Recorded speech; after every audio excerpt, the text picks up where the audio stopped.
takes out wounded veterans that are dealing with combat stress. We're a 501c, and a little bit about myself. Is that good there? I'm a hard charger with a soft-spoken voice at times.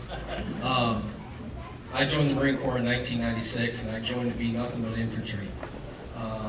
My career took me everywhere I needed to go, to the front lines over and over and over again until my second combat deployment.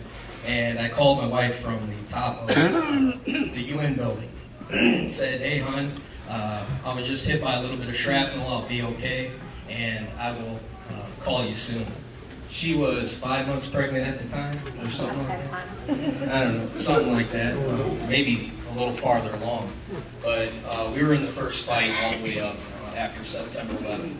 And coming back after the first fight, going back again the second time, Iskandaria, fighting again, coming back a third time, going again, and then finally wife said, "That's enough, you need to go do something different."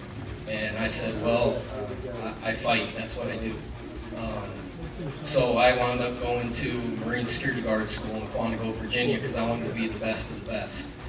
And what I wound up doing is taking my wife and my kid, new guy, into a combat type zone in Lagos, Nigeria, at the U.S. Embassy, working at a Marine Security Guard, the front door at the U.S. Embassy. When you go in there and you see the first person behind the bulletproof glass are the U.S. Marines that are protecting our foreign lands.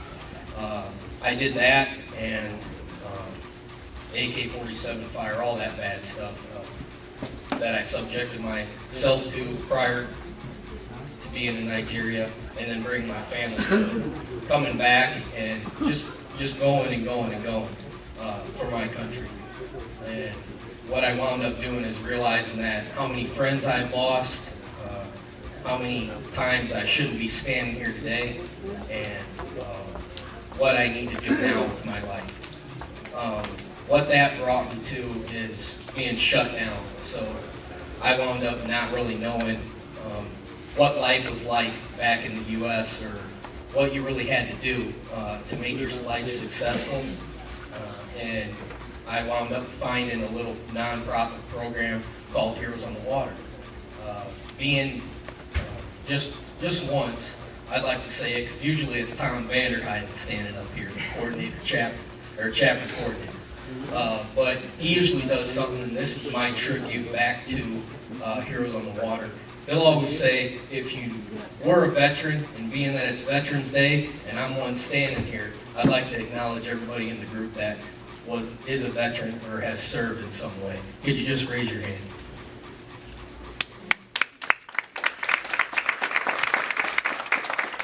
Happy Veterans Day, gentlemen and ladies. So what Heroes on the Water program, when I found it, I wound up going out my first time, and I wasn't too sure what it was. I didn't like big groups.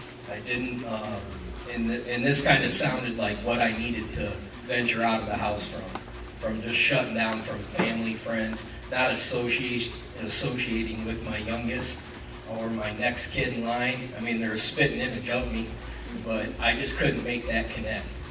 And what Heroes on the Water did for me is put me with a group of veterans, bring us out and say, just show up at the dock. Well, what's that mean? Just show up at the dock. Okay, so 7, 8 o'clock in the morning, I showed up at the dock. Didn't know what I was getting into. Once I realized that the type of community members that we have that wind up giving back to veterans like us, it's amazing. It opens the door to you to be able to associate back into society again and to meet new friends. And it keeps you from being shut down. And all it took was a kayak, a good volunteer network, and a fishing pole. And once you heard fish on, my life was over. Like after that, like that's all I wanted to do. That's it. I didn't have a hobby. I didn't have anything to do at all. I felt disconnected.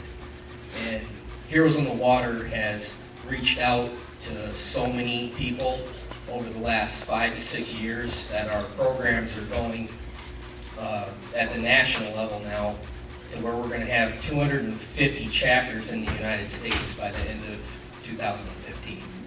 That is in every single state, multiple chapters, to reach out to those veterans that have served, that are coming back with the injuries that you can't see. When I start showing the scars, I don't talk about my scars. I don't talk about what goes on inside. But the one thing that what Heroes on the Water does is take my quote and I say it calms my storm inside, if that makes sense. So I can't thank people like Project Healing Waters, the fly fishing guys, the Woodcraft, the Moose Lodge, what everybody does for a veteran that is given some, and the families that have lost all, if that makes sense. That's what we thank you guys for. So if you know any type of veteran in the area that's dealing with combat-related issues, whether it be stuff you can't see, what's going on in your heart, what's going on in your head. If you know a veteran that needs help healing, our motto is freedom captured. It went from paddle, fish, heal, and now it's exploded to touching the hearts of our veterans around the world, even in overseas. So it really is a program that works. We don't have to work for it, it works for us. It really gets those guys open.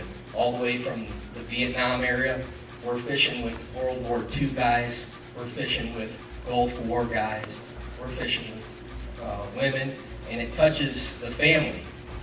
It's not all about the veteran, it's not all about the guy nowadays, it's about the family that sits over, and it's about what they deal with, and how our programs, like what we're involved in nowadays, how it helps us to help them. So if you've ever seen Heroes on the Water and you see this little emblem, everybody's welcome to come out and volunteer and see what it's like, what the type of give back the community members like Sue does, and what it means to us.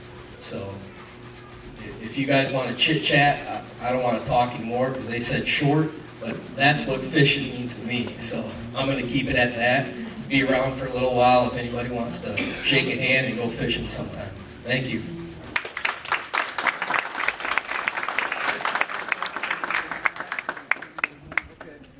All right, folks, once again, I wanted to take a second to thank everybody for coming out and attending this event. And Kendall, before you sit down, I actually